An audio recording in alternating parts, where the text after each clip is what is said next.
Dragi moji, lijep pozdrav za sve i dobrodošli još jednom na moj kanal. Ja, pošto danas imam malo više vremena, odlučila sam da razvijam skoro čitav dan. Đuzlema mi se već peče u rerni, a pošto imam još malo vremena, mislila sam još da snimim jedan video za lučancu. Lučanca i đuzlema su stara, znači to su tradicionalna jela koja je pomalo zaboravljena. Razlika je što lučanca se pravi sa slanim jufkom, znači slano tijesto, a đuzlema je slatka. I razlika je još u preljevu. Znači dok mi se đuzlema peče, ja sam već jufke pripremila za lučancu. To znači slana jufka.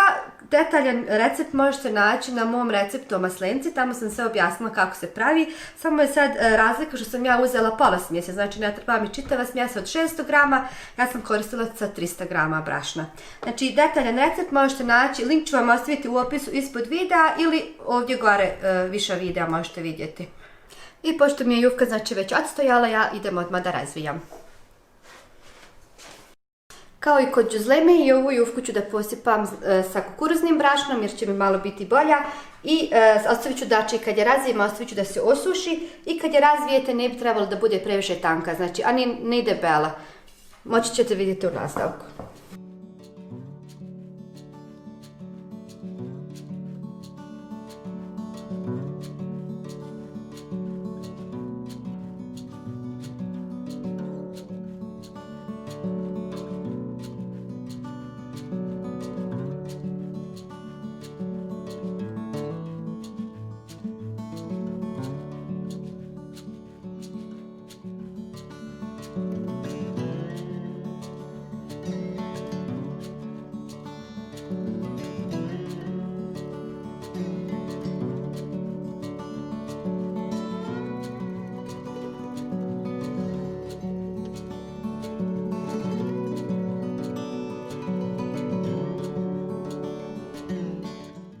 I znači ja neću više razvijeti, to je dovoljno. Sad ću je ostaviti na drugom kraju stola da mi se osuši, a u međuvremenu ću drugu jufku da razvijem.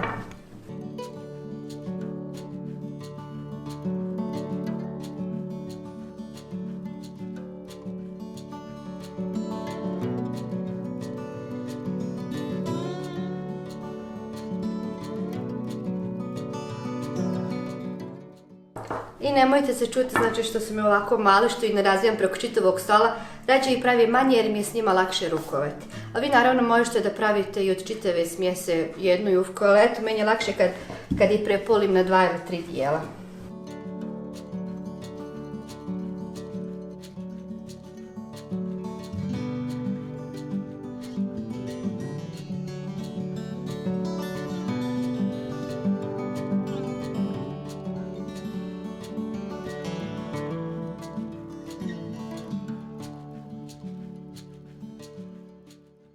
Jufke ću sada ostaviti na sobnoj temperaturi, otprilike pola sata da mi se malo presuše, znači kao i kod đuzleme, ne smije biti ni previše suho ni previše mokro, onako na srednje mora da bude. Znači, a ako hoćete malo ubrzati taj proces, možete isto kao i kod đuzleme malo da je sa femom na srednjoj temperaturi, malo da je odozgo još presušite, onda će vam biti brže za 10-15 minuta gotovo. I jufka se malo presušila, opet mi je potrebno, znači kao kod đuzleme, jedna daska, jako oštar nož i oklagija. Jufku ću ovaj put prepoliti na pola, s tim će mi biti malo lakše da radim.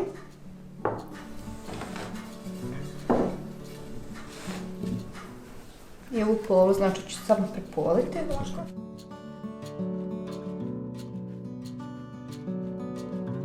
Dignemo u zrak. I ovako samo malo namežuramo. To ćemo raditi sa drugim dijelom.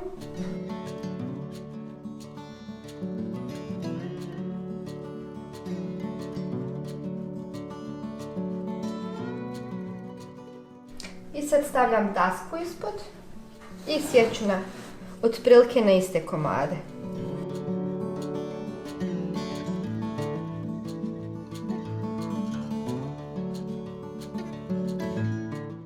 I redat ću u tepsiju.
Lučnicu ću sad još da pospem malo sa uljem.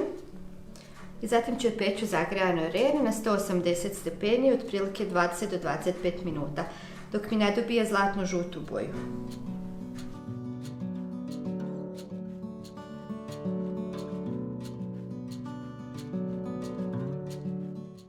Prije nego što je izvedemo iz rerne, znači prije nego što bude gotova, zadnjih par minuta, uskuhat ću još vodu i zatim ću je sa ključanom vodom preliti svu, toliko da voda bude iznad nje, znači da ona bude potpuno u vodi, ključanoj vodi, i onda ću vratiti u rernu još 10 minuta da se ta voda upije. Na taj način će nam biti lijepa i mekana, ali to ćete moći još da vidite u nastavku.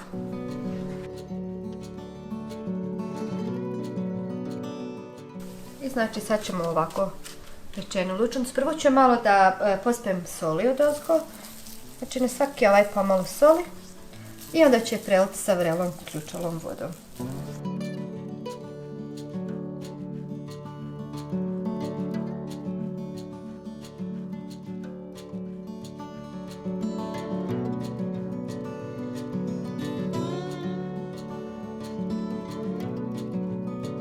I sad ću opet da je vratim u rernu, otprilike 10 minuta dok se ova voda ne upije.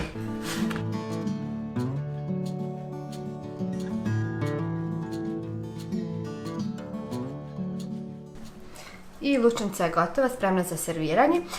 Zaboravila sam još reći da lučnicu, znači prije nego što zalijete onako, možete je ostaviti jednostavno vani, ohladiti i možete isto zapakovati u plastične vrećice ili u neku posudu i ostaviti u zamrzivač. Može vam biti po par sedmica u zamrzivaču.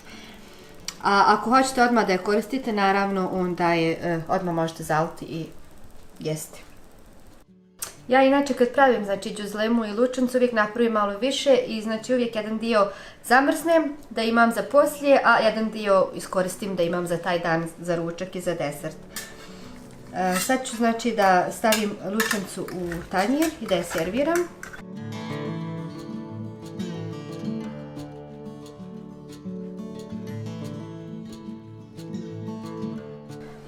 Lučnicu sad ovako znači vruću, tradicionalno se još polijeva sa masnoćom i mlijekom, već sam masnoću i mlijeko istopila, stavit ću par kapi odozgo i zatim možete da stavite šta vi volite, volite sir, jogurt, kiselu povlaku i bijeli luk ide obavezno, znači bijeli luk možete isto sitno da isickate, da prokuhate već sa mlijekom i masnoćom, a možete i ovako da odozgo stavite ili jednostavno svak sebi nek servira, ko voli, neko hoće bijeli luk, neko ne.